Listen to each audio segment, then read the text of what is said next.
Hello and welcome to the Chamber of Commerce Business Spotlight Series, episode 15. Today we are here with Angie Westermeyer from Mudpies and Lullabies. How are you, Angie? Good. How are you, Terry? Very good. Well, I'm glad to have you on today. I was hoping you could start us out with a little bit of background on Mudpies and Lullabies and yourself. Sure.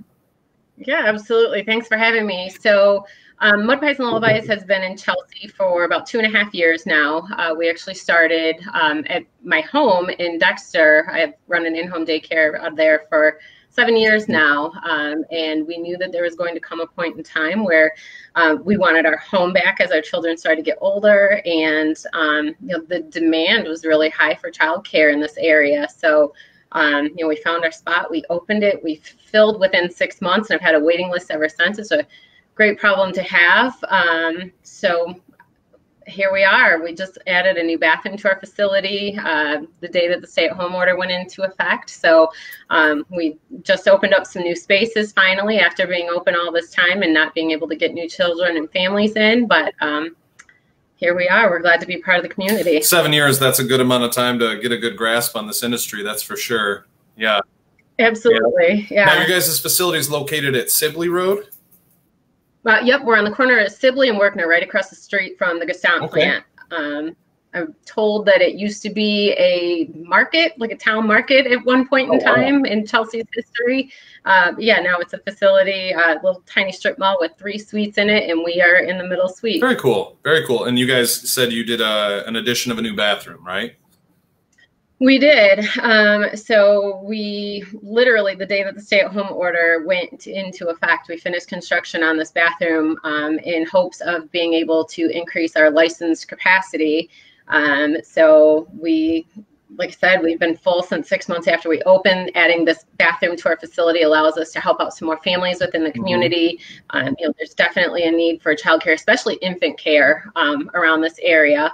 And so it's allowed us to be able to help out some more families. That's awesome. That's great. So we're really happy about that. Yeah. So obviously today we're going to talk a little bit kind of about the new face of childcare, if you will.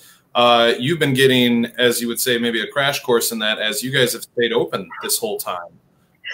We have not closed a single day during this pandemic, knock on wood. We've implemented a lot of new safety precautions throughout the way. We've done a lot of research, a lot of research, anything from CDC website to the Washington County Health Department, State of Michigan licensing. There's tons of different resources available. In fact, it becomes a little bit of information overload at times, but our ultimate goal is to make sure that our students and staff are as safe as possible. Yeah. At the beginning, it was, like we talked about, really difficult because we didn't know if the state was going to allow us to remain open or not. And once we did, and my staff said that they were on board, and they wanted to stay open and they wanted to work throughout all of this. We have a lot of families who work as first responders, essential workers. So we held on tight and rode the wave. It's been a roller coaster all the way along. And you still had plenty of your, I guess customers might not be the right word, but people still bringing their kids in this entire time, which shows that real demand and that need. Some people don't maybe have family in the area. Some people, as you said, are essential workers that, literally cannot be taken off work to stay home with their children, and to have a facility like yours where they already have a connection and they know that you guys are on the forefront. I think we beforehand kind of talked about how most of the best practices and things that you need to do for COVID-19 are practices that you already had in place, and anything that's had to be added and changed really just falls right in line with how you would treat your business in the first place. Absolutely. We are professionals when it comes to cleaning and sanitizing and trying to mitigate the risk and spread of infectious diseases. Kids like to share germs. It's part of what they do. And, in a way, it's kind of good because it builds up their immune system. But, we're dealing with things like COVID-19. We definitely don't want that spreading. So we just beefed up our sanitizing. We implemented some practices as far as health screening and, where we were allowing parents to drop children off. They used to bring children right into their classroom to drop off. We've started to have parents just drop off at the door so that we're not introducing new germs into the facility. A whole new name for curbside pickup, basically. Basically, right? Door pickup. It's just like when you go to pick up your food, you just drop your kid off. No, we meet them at the door. We ask some health screening questions that were provided to us by the Washington County Health Department, asking if the child has had any fever, any exposure to COVID. Once we get them inside, we immediately take their temperature with a touchless thermometer, and we're monitoring the temperature of our staff and our students all throughout the day. We've increased hand washing, because really that's key in all of this, is to keep our surfaces and our hands as clean as possible. You're never going to get a toddler or an infant to socially distance from each other. Let's just be real. So our real course of attack is to just try to keep our facility as safe and healthy as possible. And, both our families and our staff have been really, really great. If there's any sort of mild fever, anything, everyone's been really good about staying home and trying to make sure that, we're not introducing this into our facility. So, it's been crazy, but we're making it through. And, in a way, I'm actually glad that we stayed open. There have been times when I've definitely second guessed that decision along the way. But as I talk to other directors and daycare providers and daycare facility owners, a lot of them that closed are having a really hard time reopening right now. Not only is their staff scared, not only are their families scared, they haven't been working through these procedures and developing these procedures all along. So they're really having to come back to work and reinvent the wheel, when this is something that we've been able to sort of adapt and overcome all along the way. That makes perfect sense. Yeah. Yeah, and I mean, there's, like we said, I mean, if it's all supply and demand too. I mean, if you had said, I'm going to stay open, but nobody's bringing their kids in, well, then that is what it is. It's not like you're forcing people to bring their children to your daycare, Right. Totally different story. And, like we talked about before too, people who live around here don't always have family that are able to watch their children. And the ones that do, it's usually grandma and grandpa. And, those are the people who are, they're elderly. They're at a really high risk of contracting COVID. And we want to try to keep everybody safe. So it's worked out. We've got some parents that, make ventilators for a living. So, they need to be at work. We've got doctors, we've got nurses, we've got all kinds of people who need to be at work. That makes perfect sense. So you've kind of touched on some of your guys' parents' concerns and your safety precautions as far as how you're doing drop off and the hand washing and stuff. What about things like masks, your tours, the different toys you're keeping in the facility? I know that's kind of a lot of at once, but totally fine. I'll try to hit it all. Let me know if I missed anything. Tours, in order to keep the children safe, and just like parents, we don't want to introduce any types of new germs to our facility or to our children. So it used to be I would do tours during the day so that parents could see our facility in action and see the type of care that we provide to our children. In order to keep everybody safe, we've had to adapt that just a little bit, and we're only doing tours now on evenings and weekends when we don't have children in care, just to not spread those germs. Toys has been a real, not a challenge, but a change for us. A lot of times when you walk into a daycare facility, kids love to play dress up. They love to play with baby dolls. They love to play with blocks. It's a core part of what we do every day. But we've had to really limit the types and the number of toys and tools that we have available to our children, just to be able to keep them safe. You can't soak a wood block in a bleach solution to clean it very easily. So we've eliminated a lot of our wood toys, a lot of our soft plushy types of toys for right now, until the chances of spreading are a little bit more reduced. Once things go a little bit more back to normal, we'll reintroduce those. But for now, we're just trying to play it safe for sure. No, I mean, that seems like the right path to take. I mean, yeah, it's hard to sanitize a teddy bear, that's for sure.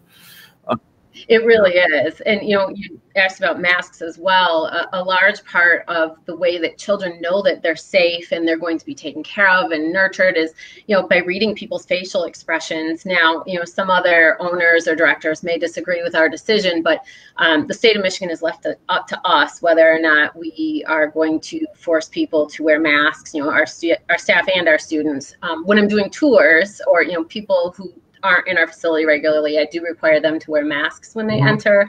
But our students and our staff, we don't require them to wear them. I provide them for our staff, and if they want to wear them, they can.